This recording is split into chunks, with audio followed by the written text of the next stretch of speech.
And very good afternoon. So today's lecture is actually starting to start a discussion about what is actually Islamic architecture. Don't be afraid with the title.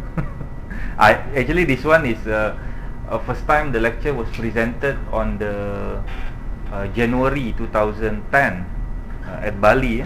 This is the first when we have a seminar Alam Bina Serantau. When we have seminar Alam Bina Serantau with University Udayana Bali, then this is the first lectures given.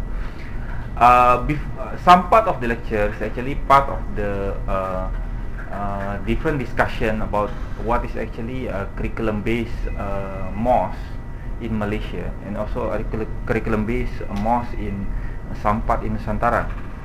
So what is the message that I'm trying to deliver today is that we try to not say escape, we try to go out from what we call as object-centered. What it means by object-centered? Object-centered means that when we discuss about architecture, normally we will talk about an architecture as an object. Objects means something to do with the buildings.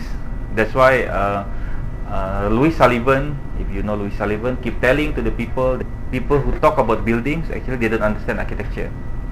So we will try to go out from this object-centered discourse into what we call as a value-centered.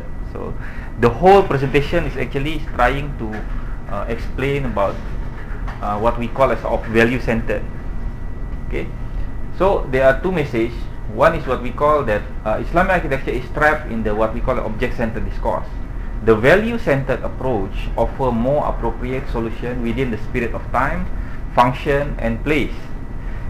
Maybe you have heard before the spirit of the time and the spirit of the place.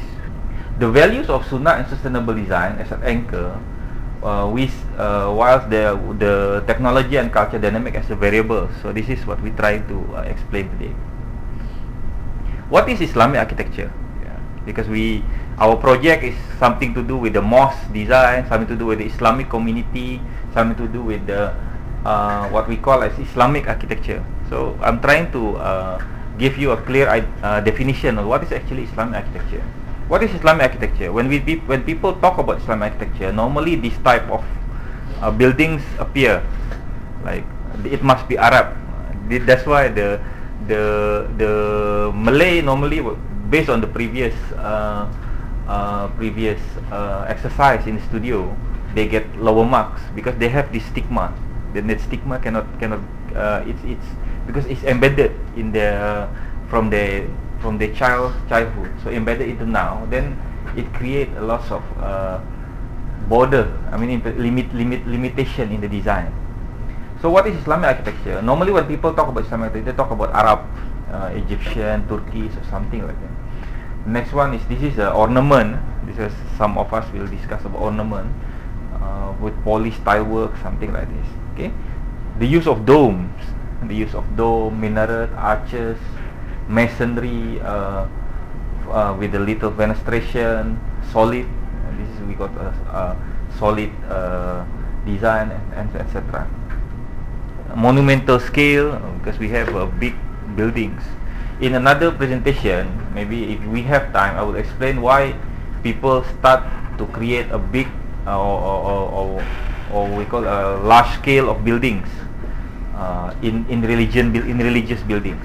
So there's idea of monumental scale, hierarchical, symmetrical, something like that. Okay, this is a Taj Mahal. For your information, Taj Mahal is not a mosque. If anybody of you haven't been to India, Taj Mahal is actually a mosque. It's not a mosque. It's a tomb. Only two tomb inside these big buildings. Can you see the scale? This is the human scale. This is the gate. So you're talking about like 20 to 30 meters high. If any one of you ever visit China, the Forbidden City is more or less as high as that one. Okay. So I would like to bring a question. I would like to argue about the basis of this object-centered discourse. Maybe some of you have heard about this one. The person at the left, the name is Rabbi Ibrahim bin Ezra, lived at the 19th centuries. Rabbi is a Jewish priest. It's not ustaz. So I think, but I believe if this rabbi come into our Malay world, then he will become an imam lah, because of the appearance. So I will give you another examples. This is the priest and sheikh in the 1919 revolution in Egypt. So we cannot distinguish which one is the priest and which one is the sheikh. As you can see, they wear the same clothes because they live in Egypt. Okay. This is an ornament in the Mamluk Quran and the Coptic Bible. So you can see there's a same ornament, but this one is a Bible, it's not Quran. So if you claim that this ornament belong to the Muslim, it become questionable based on the histories. Okay, this tree is not architecture. Let's talk about architecture. This is Al-Mu'ayyad Mosque in the Cairo. At the same time, it's also a church in Cairo. So they use the same ornaments, like Coptic Museum, Akmar Mosque, and Sultan Hassan Mosque, and church in Zuwaila. So from this some sample given by one of my friend, Ismail Serageldin from Egypt. So he gave a sample. He's saying that actually this ornament or this form is not coming from the Islamic thought. It's coming from the surroundings, culture or environment. So it's not coming from the Islamic values. So we must re-identify this type of feature. So this is the problem of object-centered. If you sit on the object's foundation, object-centered foundation, then you will find this type of problems. I would like to give you some samples. This is Mr. Frank Lloyd Wright design, designed by Mr. Frank Lloyd Wright. I would like to give you a question. What do you think about these buildings? So this is one of the house, one of the prairie house. If you look at the Frank Lloyd Wright later design when he was old, it's quite different. It's more monumental. But this at his early stage of design is quite interesting. I mean, he has a very clear cut of the prairie design. See, this is some sample of another his design. The most famous of falling water. If you type falling water, you will find 100,000 of picture. And this is a sample of another design by him. This is another sample. So it creates a different approach in design than the previous design. Okay. This is the first and the early sketches of Prophet Mosque done by Orientalists. They call it Orientalists. One of the Orientalists. Orientalists is some of the Islamic scholar condemn the Orientalists because they give a bad perception of Islam. But actually, Orientalist people is just a people who try to understand the West. They are Western people who try to understand the West. So while some people in the East is actually trying to understand the West, so it's something like that. So it's a West people who try to understand East. And one of the product of the East, beside the China, India, some countries in South Asia, is also the Islamic countries. So what they're doing is that they go to these countries and they document the things. They take a picture. It's a tourist things. If you read about all the writing by K.S.C. Creswell, G.D. Haig at the early of 1900s, all their writing is more like a travel guide. It's like a tourist approach. But this type of writing is become the basis of later writing on the Islamic architecture. Okay. So this is the early sketches of Prophet Mosque.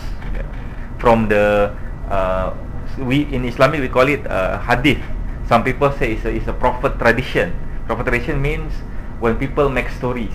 So they talk each other. They explain what is actually the mosque of the first mosque of the Prophet before. So this is the sample of the Masjid Madinah. So as you can, there's no roof in the design. And the most interesting part is there's some, you see, this is a goat there, some cows there, and here, if you can see here, this is a, we call it a sufa. Sufa is a place for the some of the companion of the Prophet who want to study Islam, so they stay there. It's not because of they are poor or what, no, because they want to be close with the Prophet. So the Prophet house is upstairs, and you have because it a kurma tree as a qiblat wall lah. So this is, and you have a market outside. It's a very active type of buildings. So if we look at the later development of mosques, this is a typology of mosque from the Aga Khan books, Martin Frischman and Hasanuddin Khan. As you can see, there are different typologies. This is, you see, this is from this type of mosque. Then we have this type of mosque. This is what we call as a typological approach. So there's a 6 typology. Then he tried to classify. One is the hypostyle. Hypostyle is normally in the Middle East countries, Arabs, Saudi Arabia, Oman, Yemen, and some countries in the North Africa, some countries in Africa. You have a Turkish. Turkish is quite unique because they are one of the best, one of the biggest empire in the world, even until late 19th centuries. So they create a different typology. If you heard about Sinan with his development, that is the mosque lah. As you can see, these are big domes. You have your Hagia Sophia. This is not a mosque. This is a church. Hagia Sophia previously is not a mosque. It's a church. So from the church, Sinan has developed a different type of mosque from that typology. So from this understanding is that there are no strict typologies of what we call as a mosque. You see? So because the development in the different type of countries, they develop the different type of forms. Like this one is the mosque in Xi'an. Chinese, they took the house typology as mosque. So when I visit one of the mosques in the Guangzhou last time, it looked like a mosque. It looked like a house. It's like this. If you watch the kung fu film, then you will see it's exactly like a house. So, but they developed into a mosque. When I enter the buildings, then I find out this Arabic khat, the calligraphy. Only that I found is actually a mosque. Well, when it goes into Southeast Asia, this is Nusantara. You see, they develop a different type of the buildings because in the climate, the technology, and the environment of Nusantara has different environment with other countries. So they develop into different type of mosques. Okay. This is a modern mosque. Yeah, if you go to this one, most of the mosques in here is actually built before 19th centuries. But this one is after the 19th century. Some of them is 20th centuries. So as you can see, then the modern interpretation of mosque creates a different type of forms. This is a classification that I made. Some of them use the word revivalism. Revivalism means like if you fell down, you were coma or something, then you will waking up. They wake you up and you revive. They revive you again. This style is actually as a previous very old style. Then they revive the style and develop into this type of mosque. Okay. The works of Al-Wakil in Arab is representing this type of approach. The other one is, we call it is geometry. Geometry means they believe that simple forms, because Islam is not allowed to use the animals or man, so they use flora, and at the same time they use the geometrical forms. So they believe that geometrical is Islam. So it's quite clear. It's a pure form of Islam. That's why they use that form as their basis. The other one is they use the metaphor. Metaphor like the work of Basil Salim Al-Hakim, like that one. So also in Scotland. So like the works in one of the mosques in Pakistan, they use the word metaphor. Metaphor means you're representing something. Like that one is actually a book. It's a book like a Bible, it's a Quran. So it's open of Quran. And you have a structuralism. Structuralism is actually like the work of Paolo Portogusi in the Rome, yeah, in Italy. One of the mosques in that is a mosque in Italy. So he developed a different type of structural approach with the structuralism. If you ever learn about structuralism from the early 19th and 20th century, then you will find this type of approach. And regionalism, like the word of, this is the work of Hassan Fatih. If you ever heard about Hassan Fatih in Gorna, so this is a mosque in Singapore, one of the mosques in Singapore. Yeah. Okay, if you go to the region, I mean in the Nusantara region, this is a mosque in Indonesia. If you ever visit and you ever go to Indonesia, if we got time to visit Jakarta, maybe not this semester, maybe next semester, we don't know. So this is the type of house mosque that we can find. That is traditional mosque. That is the traditional with the foreign acculturation, with the influence from the outside Indonesia. Mughal colonial is like the mosque, some mosque in Malaysia. It's actually mosque constructed by the Dutch colonial. So like the British colonial also, they developed those type of mosques in Malaysia. If you go to the Johor, if you visit Johor, you will find Masjid Utaberta, etc. Okay? And you have modern expressionism. This is the category that I personally make, that we create in order to understand the approach. So, okay. This is a classification in Malaysia. Okay. So you have a traditional, you have a Sino-eclectic. Sino-eclectic means it's influence of the Chinese and some influence of Indian. Yeah, the European classical, like the one in Indonesia before. So you have a North Indian, you have a modern vernacular, you have the postmodern, etc. Okay. Normally students like the picture. Oh, very interesting. Yeah. Okay. Let's close a little bit about the picture. So we go. Sorry, this is because this one coming from the OHP transpression. When you use the OHP, then this is a old methods. So if there are no guidance of the mosque, what's so important with the mosque?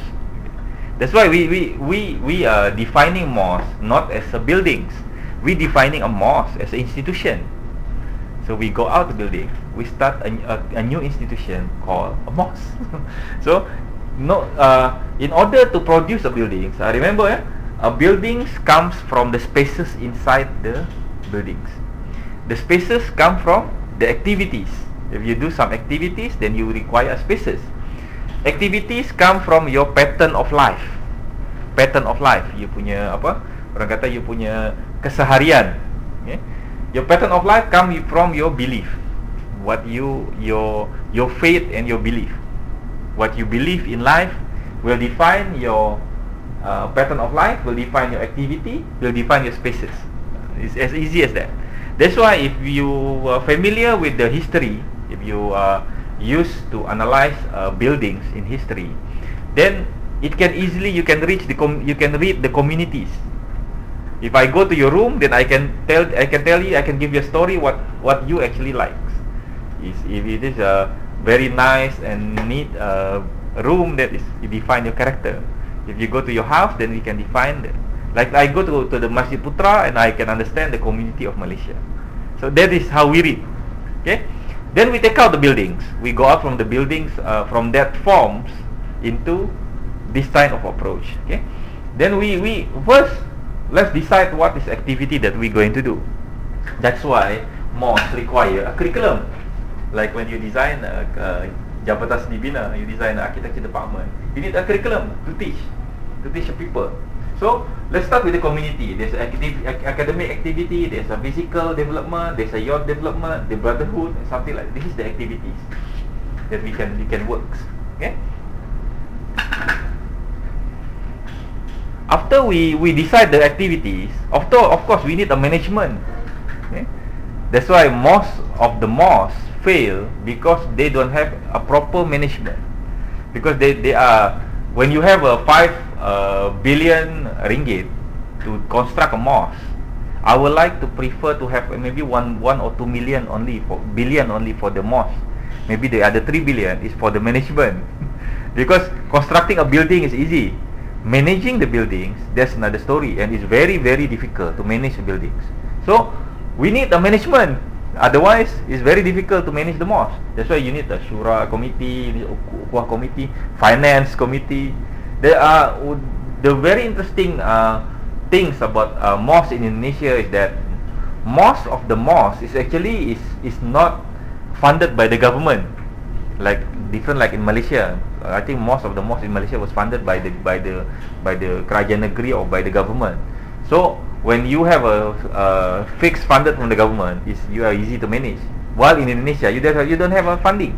When you don't have any funding, then you have to work into the funding, on the funding. So while you're working on the funding, then you will be very creative in managing the things. That's why very interesting if we got a time to visit some of the mosques.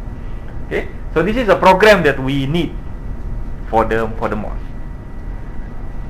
Then after the programs, after the activities, after the committees, then we have the architecture. So as you can see, there's it starts from the role of the mosque. This is the role of the mosque in the communities. This is the mosque curriculum, the one I say before. This is the curriculum for academic program. Then we have the activity pattern. Yeah, if you read the books of Christopher Alexander, the pattern language. Anyone ever heard? I'm not asking anyone ever read. Ever heard Christopher Alexander, the pattern language of buildings. One of his best building was the timeless way of buildings.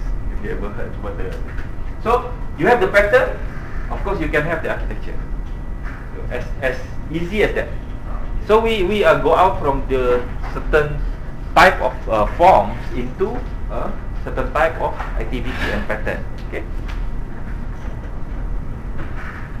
Okay. Then we have the mosque design guideline from the program. You have a sepak bola. You have the living pattern. You have this is a different type of worship that you can work. Okay. So this is a bubble diagram. Actually, this is not about. It's a rough guideline of what is supposed to be in a mosque. If we come from the perspective of the values and the activities, okay. So if you're coming from the object centered, first thing I must put a dome, I must put a minaret, I must put this Iwan gate. If you look at the forms, but if you go from the activities, then you will have a daycare center. You will need a daycare center because a lot of women is working.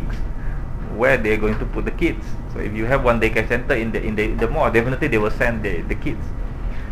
You will need a children classes area, women spaces. Like one of the main issues is like the swimming pool for women.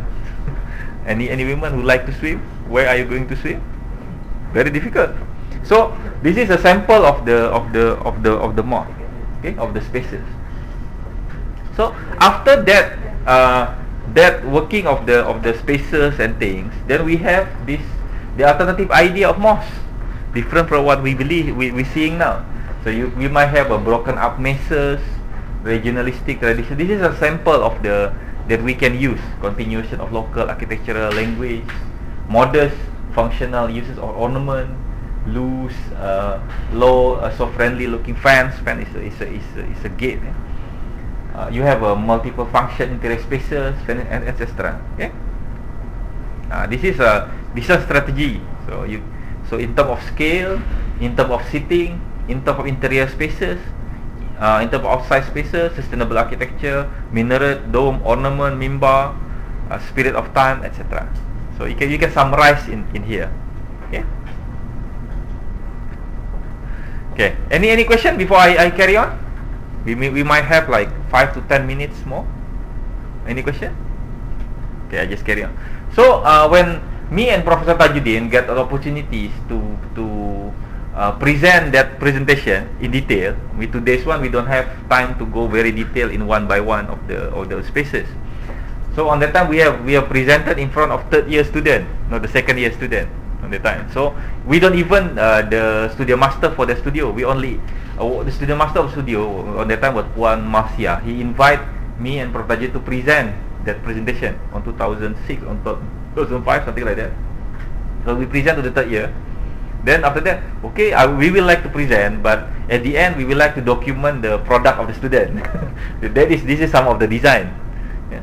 So this is design of third year student, not second year student. Yours is slightly smaller than this one. This one is bigger. So this is some of the sample. You can have those type of mosques. You can have this type of mosque. You broke up the maze. So when you have a Friday prayer or you have a sembahyang raya, you still can use those spaces. The best sample was Masjid Negara. You visit Masjid Negara, you can sleep in the Serambi. It's very nice. It is one of the Ivo Sipli's design. It's very interesting. He also the one who designed the Parliament buildings. That's why you see the continuation of the design. So when you sleep in the mosque, it's very very nice. It's very airy. They have a water, and if you can see the main prayer hall is very small. One of the main problems in our modern mosque is that because we create the main prayer hall too big. We create too big. When I have a discussion with one of the senior architects in Indonesia, in architect Adi Mursid from Indonesia, he said that Jakarta has more than 45,000 mosques. It's very big with lots of number of mosques. On daytime, only 10% of the spaces used. Only 10% of the spaces used. So he said this is a really wasteful, because the land in Jakarta is very expensive. So the biggest mistake that people all normally did is that when you have this piece of land, you create the whole land into main prayer hall and you put a carpet. When you put a carpet, you cannot utilize the spaces into other forms because it's sacred. The word is sacred. When you design the sacred spaces, you cannot make an exhibition there, an exhibition, or maybe a group discussion.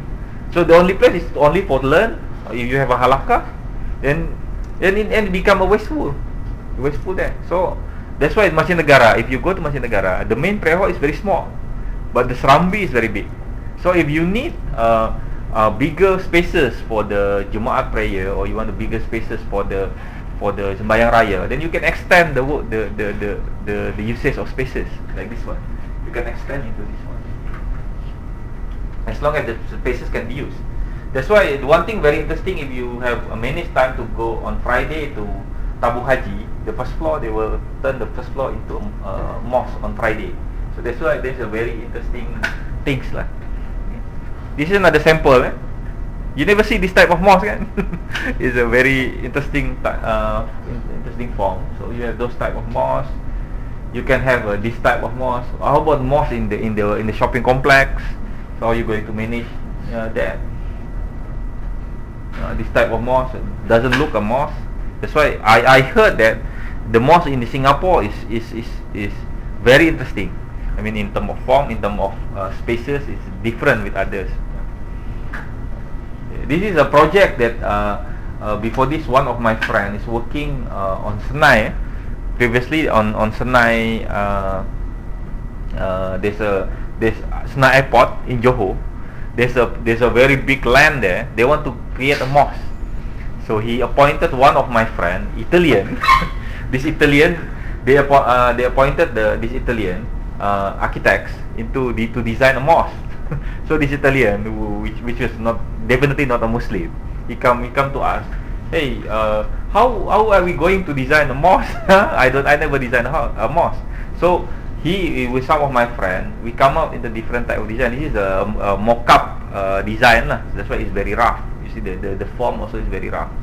So this is a proposal. So if we can have this type of different type of mosque with the water, with some element, and even the calligraphy also is a very abstract. So it's create a different environment. But this one is rejected from the early stage because they want the dome. They want the dome, and they say if there is no dome, it's not look like a mosque.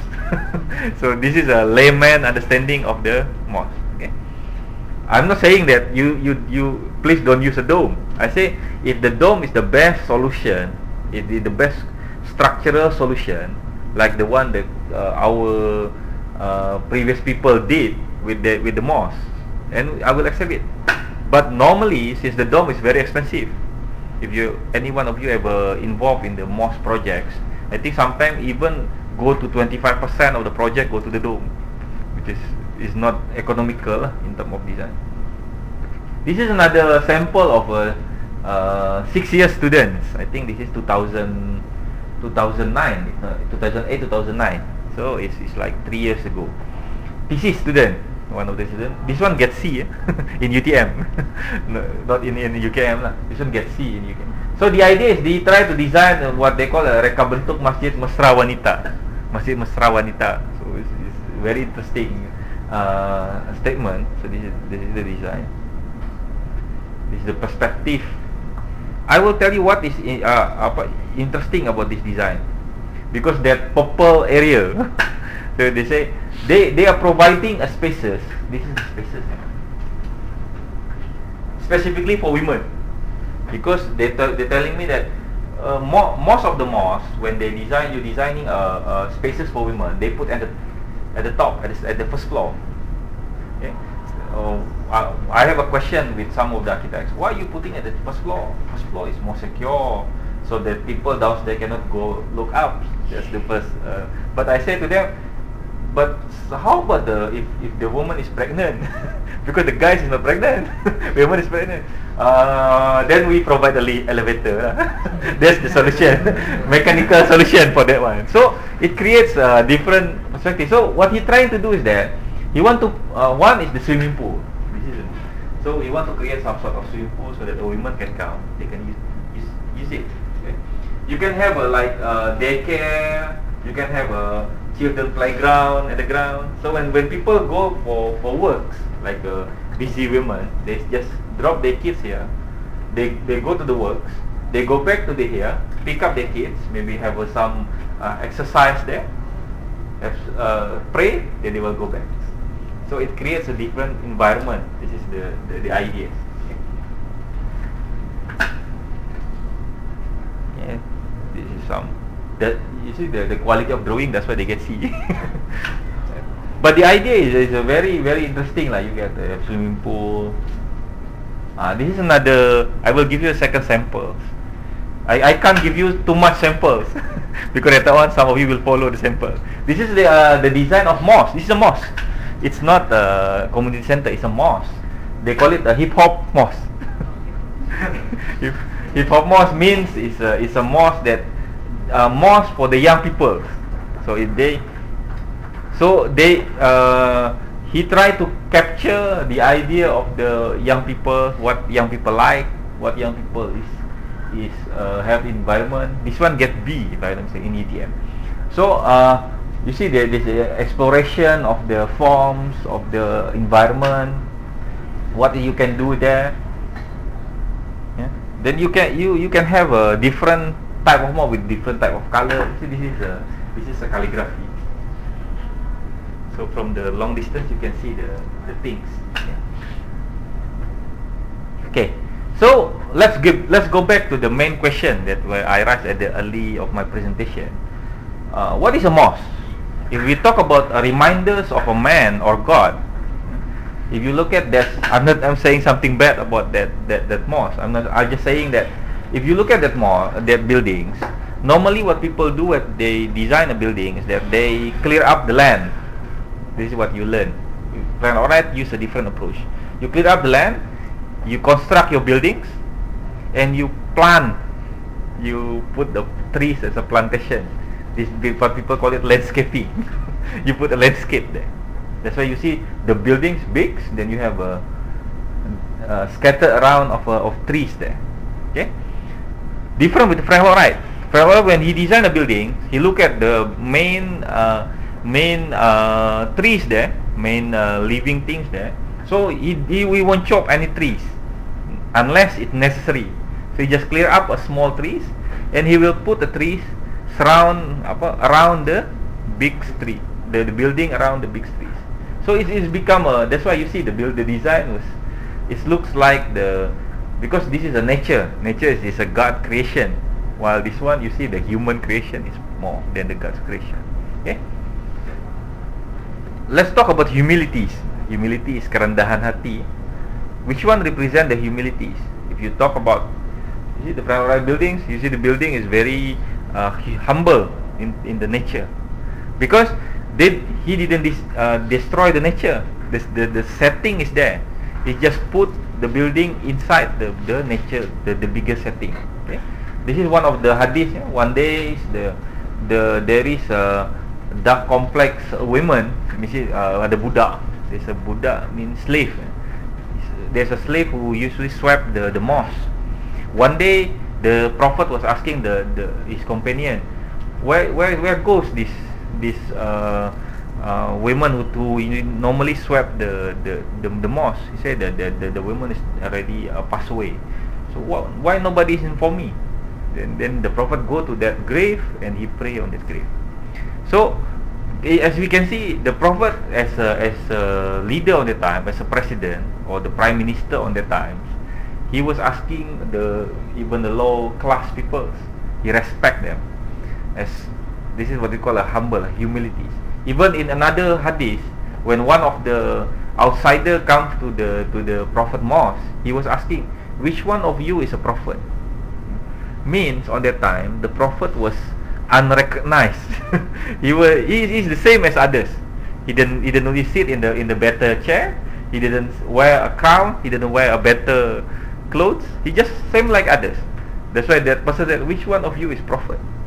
Or you are. Then only then they can recognize the thing. If you see the life of any prophet, then like Buddha or something, you will see this humble personal. So, if we talk about Islamic architecture, let's make a brief conclusion. Let's talk about design approach. There's an anchor in the values of Sunnah. We will have a workshop of Sunnah somewhere next week with a specific cultural context, frame in environmental, sustainable technologies. Okay. Thank you. Assalamualaikum warahmatullahi wabarakatuh.